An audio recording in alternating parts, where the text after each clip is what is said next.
There's so many different property investment strategies out there. Everyone thinks their way of doing it is right.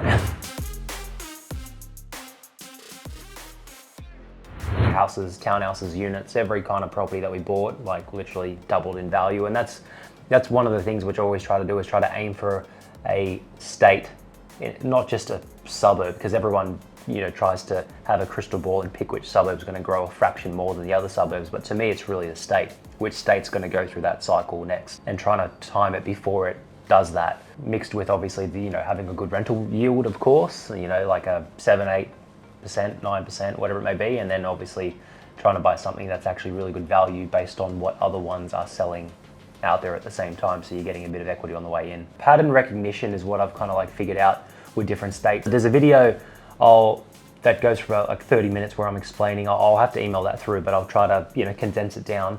But basically, like, what I've found and what I've learned is, over the long term, believe it or not, like Sydney, Melbourne, Brisbane, Adelaide, Perth, Tasmania, they have pretty similar percentage growth over a 30, 40 year period, believe it or not. Many people believe Sydney and Melbourne just always outgrow other states, but they've actually always been more, like Sydney's always been the most expensive state, and it still is. So, but if you compare the growth rate over like a 30-year period, and you break it down to a percentage, like there's a few PDFs which I'll be able to email through, and you can like literally see what the average median house price was 20, 30 years ago and what it is now in each state, and like you break it down by percentage value and it's pretty much the same. In those different states, they have like periods where sometimes they go through a period of like 3 or 4 years where they're just going up incredibly. Everywhere in Queensland in the last 3 years has doubled. I could email you through a few examples of these properties that we picked up in 2020. They were like flat for like 12 years. We were buying up everywhere in Queensland, like Brisbane City Council,